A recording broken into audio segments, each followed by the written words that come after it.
Okay,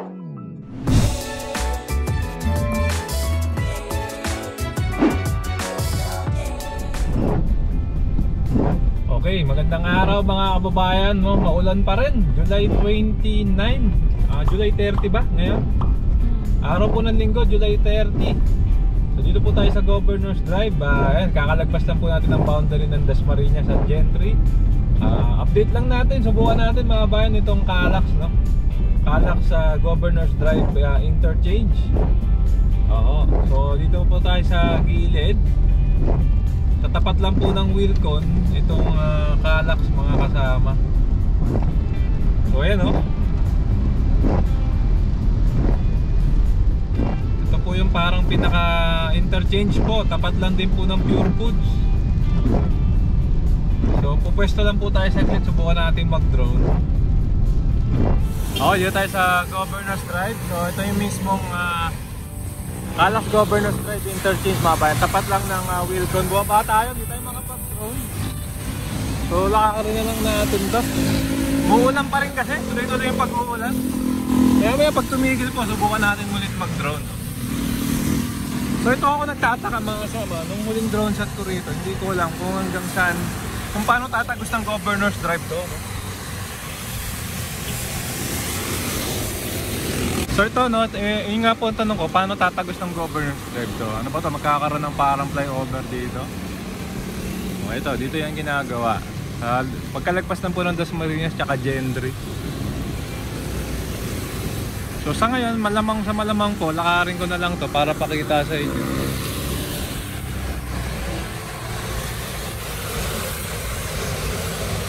Yung sitwasyon dito.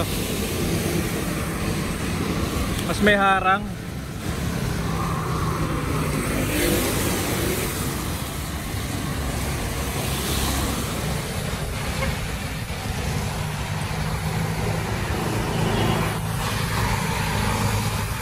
Po bye-bye natin hanggang Kawit ngayon, no? Kasi nga 'di ba may Calax Kawit din na ginagawa na. Grabe po yung pag-uulan, no? Wala nang bagyo pero tuloy-tuloy pa rin yung pag-uulan. Okay mga kababayan, medyo lumakas yung ulan pero dahil nandito na tayo, tuloy na natin tong update, no? So ito po yung Arnaldo Highway. So dahil hindi po natin na drone, babay-bay na lang po natin to. Subukan natin hanggang dyan sa Kawit mga kababayan. So ito po yung Arnaldo Highway. Marami rin po mga subdivision dito. Pasensya na po kayo sa wiper, no? Para po mas makita natin yung daan at talagang malakas yung pag-uulan. So dito nga po, no, sa intersection ng Arnaldo at saka ng Governor's Drive, mapapansin nyo na ayan, may mga ginagawa, ano, may diversion mga kababayan. Traffic advisory. Kaya pagdating nyo rito ay dapat mabagal lang ho kayo, no? Ayan, no? Governor's Drive interchange ng Calax. So kahit hindi na po natin i-drone, mapapansin nyo po na may ginagawa sila, no? Malamang sa malamang po magkakaroon ng poste ito sa gitna. Parang ano to, parang skyway. Para makadaan lang yung Calax, no? May subdivision pala ron. Anong subdivision? So, ayan po yung malalim. Yan po yung ganap dito, no? So, dito po yan sa Governor's Drive. Maglalagay na lang po tayo ng konting info, no? Pag may nakita tayo. Muli, Arnaldo Highway. At bumabaybay nga po itong Calax, no? Di ba nga po Santa Rosa hanggang Kawit, mag-join po dyan sa Cavitex. So talaga mas mabilis na po ang inyong biyahe, no? Lalo na kung pa-Maynila kayo, no? Ayaw nyo dumaan ng SLEX, may ron na po kayong alternative route.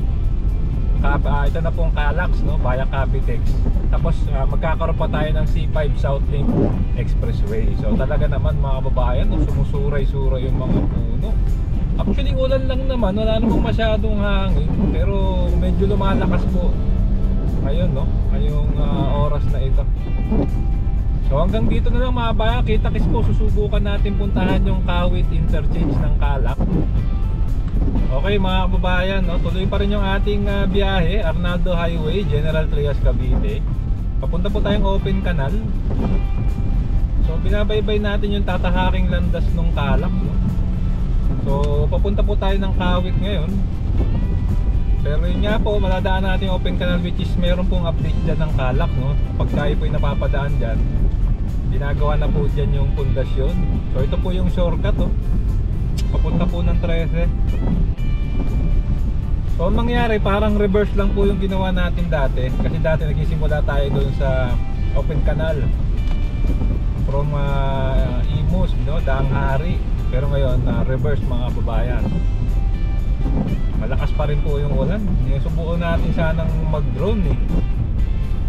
Katulad dun sa Governor's Drive, hindi na natin nagawa. Baka mag-indicate na lang po ako ng drone shot dun sa past video natin. Oo. Kasi dun mismo sa linya mukhang wala pa naman gaanong update. Ang update po masya dun sa mismong daanan ng Arnaldo Highway. Mga kasama, so dire-diretso lang tayo. Pero makikita nyo talaga tag-ulan na. So ingat po sa ating mga kababayan dyan, no? Sa mga medyo mababang lugar, mga binabaha.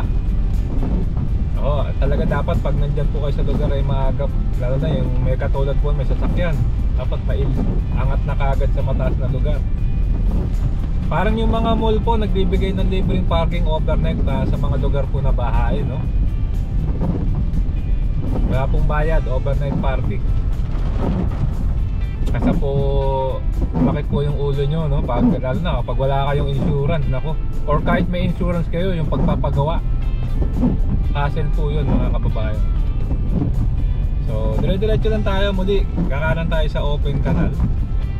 Open canal road. Signal na ba? Signal na ho tayo kasi open canal tayo. Ito na yung barangay. Ito po, magkakaroon po na extension dyan. Tapos malapit na rin po tayo sa General Trias sa basin, yung retarding basin. So open canal na ho, kanan tayo.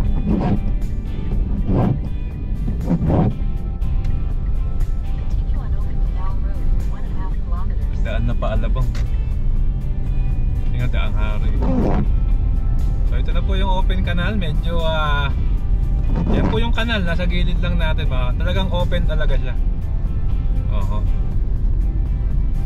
Ngayon po parang tinatakpan na siya, nagiging closed canal na. Nga lang, malaking bagay siya. Tingnan nyo pag hindi bumabaha rito kasi may malawak na kanal sa gilid.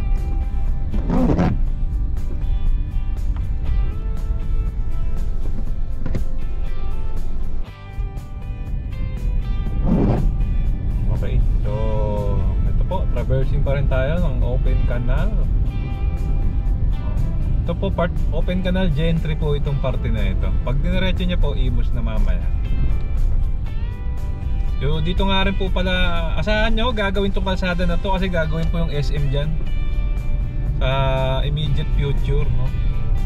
Kailangan hindi naman pwedeng iwan na ng ganito ito. Malulugi ang SM pag diskumpiyado yung mga dadaan, no?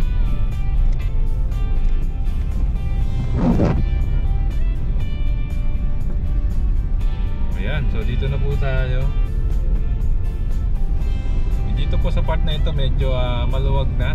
Pero makikita nyo na rin rito, no? Paglagpas natin ng gasolinahan, yung mismong part po ng Calax, mga kababayan. Ito po yung SM, dito gagawin dyan sa kaliwa natin na yan. Sa malawak ko na lupa, parang medyo alanganin eh. Diyan na siguro yung may available na lupa.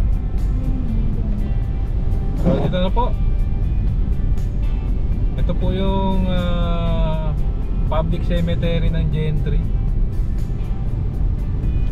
Ito na po yung public cemetery. Malapit na po tayo sa boundary ng Imus, mga kasama.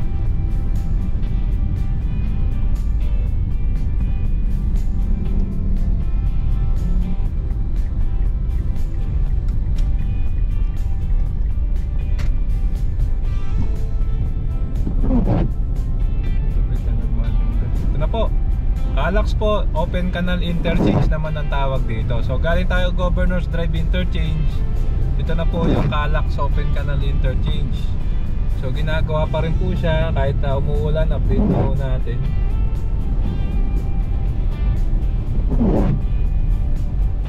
Ayan.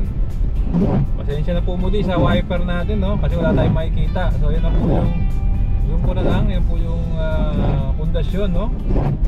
ng Calax. Sa tawid po sa mga kaputiran dito sa part na ito ng Imus sa Cavite. So from Gentry Governors Drive hanggang Open Canal, na-update po natin mga kabayan. Siyempre mga kabayan, kung nagustuhan nyo po itong video, ay naanyayaan po kayong mag-like, mag-comment, and subscribe, hit yung notification bell para updated po kayo pag may bago tayong video. Maraming pong salamat, keep safe at malasakit. Sarap maglakbayan. See you po sa next vlog update mga kasama.